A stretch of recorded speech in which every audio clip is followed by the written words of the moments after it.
The dark night of the soul is a journey inward toward nothingness and therein, everything. Thomas More. Why does darkness arrive at night, not the one that turns the skies black, but the one that folds your perception from within, dimming every outline of thought, memory, even name? Because only in silence, in stillness, in the hollowness of everything known, can the soul truly be heard. And what it speaks is not comfort, but unraveling. The dark night of the soul is not a metaphor. It is a state, an existential unraveling that leaves no stone of your inner self untouched.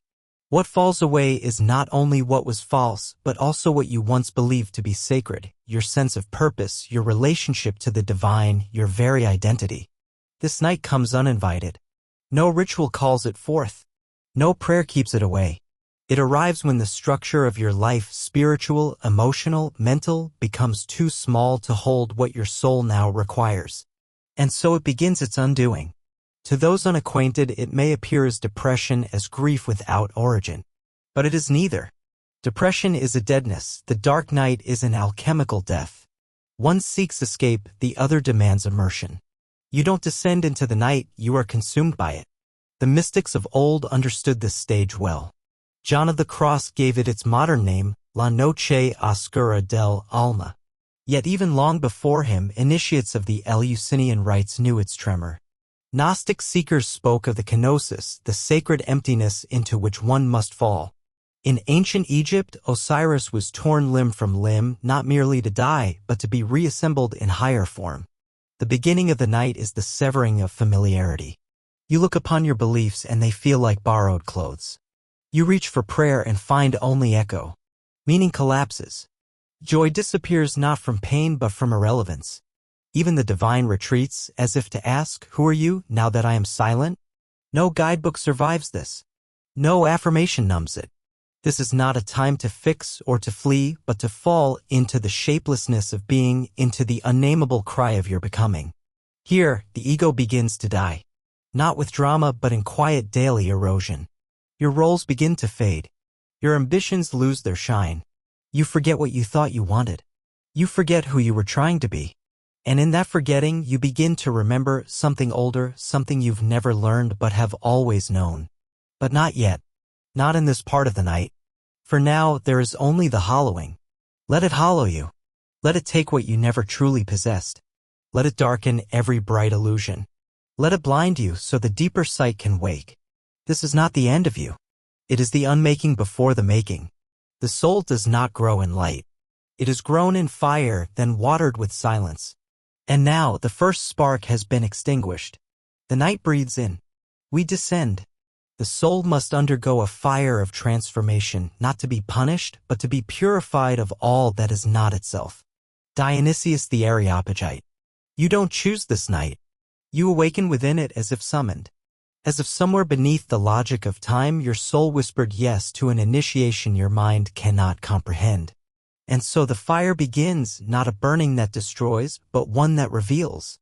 In Gnostic tradition, this stage was kenosis, the sacred emptying. A kind of soul vacuum where even light must surrender its shape. It is not a punishment, but a refinement. A shedding of all surplus identities. Here, even the thought of being spiritual becomes too heavy. Even virtue turns to ash when it clings. This is the fire that has no flame. It doesn't scorch your skin, it strips your certainty. It silences your mantras, not with cruelty but with truth. You begin to see that much of what you called devotion was negotiation. That what you praised as surrender was often disguised control. And what remains? You. But not the you who was seeking answers or grace or transcendence. No, this is the you with no face. The you before language. The you who aches not for meaning, but for origin. For home. Mystics have described this moment as a sacred insanity. Teresa of Avila wrote of the ecstasy that feels like torment. Rumi spun it into poems of drunken grief. Even Christ cried out, "Why have you forsaken me?" A cry not of doubt, but of divine rupture. To feel forsaken is not to be forgotten. It is to be emptied of false refuge. You may find yourself staring at walls for hours, unable to pray, unwilling to speak. The world continues, but its texture is foreign. You move through it like a visitor from a place long buried. What once thrilled you now tastes hollow. The ache is no longer external. It has turned inward like a root seeking deeper soil. In this silence, strange things begin to surface, memories long buried, archetypes you've never named, pain that was inherited, not lived. The shadow opens its vault. This is the unconscious becoming conscious. This is the spiritual night pulling your underworld into view. You meet the child you once exiled. You hear the voices of the ancestors you never met. You feel grief not for what happened, but for what was never allowed to live. And still, no light comes. But the dark starts to feel like a room. A room without walls. A womb, maybe. You begin to suspect that something is being made inside you. Not happiness. Not enlightenment. Something denser. Quieter. Like the weight of truth. Let it weigh you down. Let it pin you to the earth. Because only when you are fully grounded, fully hollowed, can the next birth begin. Not the birth of a new version of you, but the birth of that which never needed a name. You are not failing. You are being reforged. Silence is not absence. It is instruction. Stillness is not death. It is gestation. You are not lost. You are being led blindfolded, barefoot, and blessed into the heart of a fire older than memory. Let the night burn on. The absence of God is not the absence of presence, it is the presence of absence which teaches the soul to see in darkness. Meister Eckhart. Eventually even the cry fades. Not because it has been answered, but because it has become the air you breathe. You begin to live in the question itself, no longer searching for exits. This is the part of the night that unnerves the mind most, the divine silence. There is no voice, no sign, no touch. And what is more bewildering, you begin to realize the silence is not punishment, but participation. That in withdrawing all sensation of the sacred itself is being redefined. The God you once clung to begins to dissolve. The one who answered prayers, consoled pain, bestowed clarity, vanishes. And what emerges is not another deity, not a better name, but an immensity, an intimacy, a presence so vast and subtle it appears first as absence. You walk through days with the weight of this absence pressing on your chest. You kneel not to beg, but to remember how it felt to believe. You hold sacred texts only to find them mute. You look at the sky and it stares back, full of everything and nothing. This is not atheism. It is apophatic revelation, the knowing that comes only when all knowledge fails. The via negativa, the God beyond God, the voice that speaks only through its own withdrawal. Mystics called it the cloud of unknowing, a thick veil through which nothing familiar can pass. You are not being ignored. You are being emptied of false expectations, of spiritual projections, of inherited images. Even the longing begins to change. It becomes less desperate, more reverent. Not a hunger for answers, but for presence. Not for light, but for truth, whatever its shape.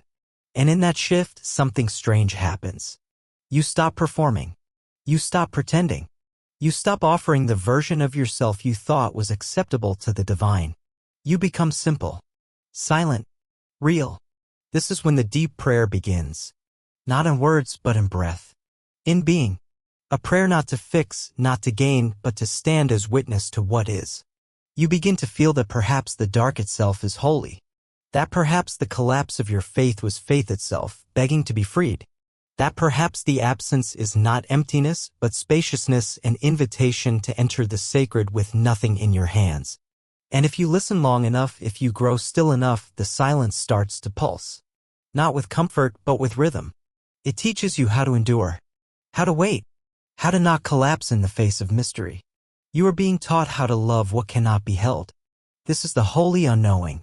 This is where the soul stops seeking and begins to become. And still, the night deepens. Die before you die and realize there is no death. The Prophet Muhammad hadith. What remains when even your idea of God has been stripped away? Not silence. Not even stillness. What remains is the long, slow disintegration of self. The ego does not die all at once. It cracks. It splits. It disorients. It dissolves in increments like a structure crumbling inward under the weight of too much truth. This is not graceful. This is not beautiful. This is not a phoenix rising. This is the falling of dust from walls you didn't know were hollow. You may find yourself unable to form coherent thoughts. Your routines fracture. The masks you wore, teacher, seeker, lover, child, slide off without ceremony. And you are left with the bare question, who was I trying to be? This stage of the dark night is not a loss of identity. It is a loss of the need for one. The ancients knew this as the dismemberment. Osiris cut into pieces. Dionysus torn by titans. In the shamanic traditions, initiates would dream of being devoured, pulled apart by spirit animals or ancestral forces. Not as a punishment, but as a preparation. The soul cannot be whole if it is still pretending. So the deconstruction begins. Your beliefs, your philosophies, your spiritual pride, undone. Your certainty that you know the way, dismantled. Even your suffering, once a badge of depth, loses its meaning. It is here that many turn back, seek distraction, spiritual bypassing, anything to escape the unbearable softness of being skinless. But for those who stay, who allow themselves to be seen by the night, something subtle shifts. You begin to sense a deeper pulse beneath the ruins. Not clarity, not peace, but truth. A truth that doesn't need you to perform. A truth that doesn't decorate itself with light. The ego, starved of attention, finally loosens its grip. Not because it was defeated, but because it no longer has anything to protect. In that collapse, you meet the child beneath your ambition, the hunger beneath your wisdom, the wound beneath your kindness. You meet yourself not as an idea, not as a goal, but as an ache. And here, the work changes. No longer are you ascending. You are descending into the roots, into the soil, into the unconscious terrain that was always too sacred to be seen by the ego's eye. This is where the soul gathers its substance. Not from heavens, but from shadows. You begin to notice things you once ignored. The trembling of breath. The tremor behind a leaf. The way your hands know how to cradle your own sorrow. You stop reaching for escape. You start listening to the language of stillness. This is not enlightenment. It is exposure. And exposure is what allows grace to find you, not through transcendence, but through truth. The night does not punish. It reveals. And what it reveals, it prepares to transform. Still, we walk deeper. The void is not the absence of being, but the presence of potential. Lao Tzu attributed. Somewhere between the collapse and the return, there is a strange stillness, a hush that does not soothe, but waits. The world is not yet reborn, and you are not yet remade. It is a liminal space where you no longer recognize yourself, and yet there is no rush to rebuild. This is the womb of the night. A sacred holding place. A place without edges, without time, without narrative. You are not lost. You are suspended. This is not emptiness. It is fullness that has not yet taken form. In ancient cosmogonies, the world began not with light, but with darkness. Not with order, but with chaos. In the Sumerian myths, Tiamat, the primal sea, held within her the possibility of all things. The Hebrews called it Tohu V'Bohu, the formless void. The Egyptians named it Nun, the primordial waters. Always feminine, always fertile. What we call dark is not devoid of life. It is the matrix, the cradle from which all truth is born. So now the soul rests not because it has healed, but because it has surrendered. There is no more struggle, no more bargaining. Even longing has been quieted. What remains is the breath, and the subtle awareness that the breath itself is ancient.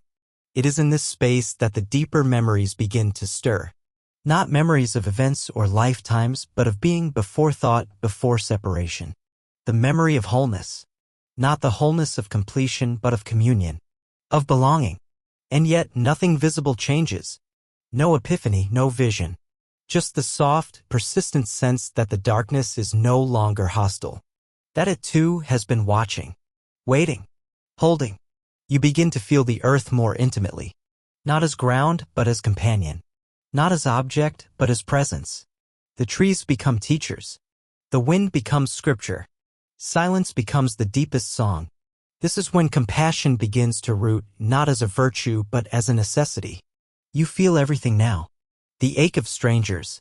The grief woven into soil. The unspoken sorrow of your own ancestors. And yet you do not drown. Because the soul, once hollowed, becomes vast enough to hold it all. Pain is no longer the enemy.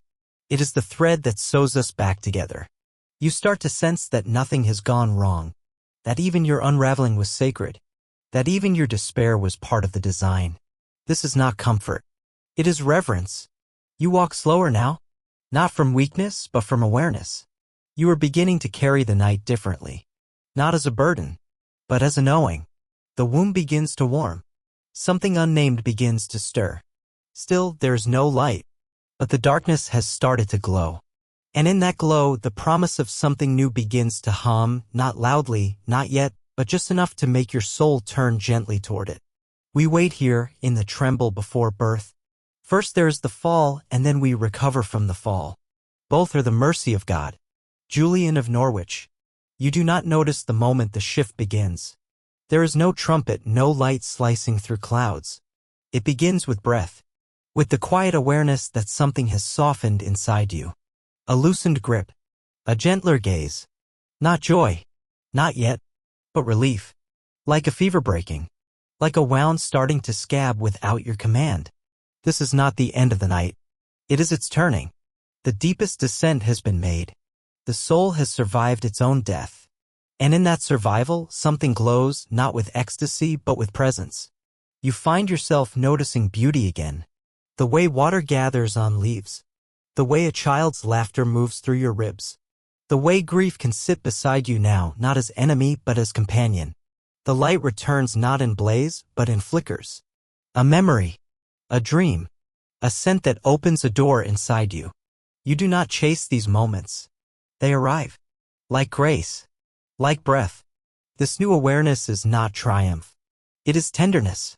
You do not rise with wings, you rise with weariness, but also with reverence. The soul, once broken open, no longer fits into old containers. You walk through your life like a guest in a sacred temple. Nothing is ordinary anymore. Because now you see. You see that everyone is carrying something. You see the masks, the fear, the hunger. You see yourself in them all. And you forgive not from a place of superiority, but from a knowing. A knowing that we are all wounded, all waiting, all holy and afraid. And with that knowing comes compassion. Not the kind that saves. The kind that simply stays. You begin to understand the point was never to escape the darkness. The point was to learn how to hold it without losing yourself. How to breathe inside it. How to trust its wisdom. Because now you know. Darkness is not the absence of light. It is the depth of it. It is the womb of it. It is the truth that light alone could never teach you. So you emerge not as the person you once were. Not as someone better. But as someone true. You speak less now. But when you do, your words carry weight. You smile less. But when you do, it comes from a place no one can touch. You do not need to explain. You do not need to prove.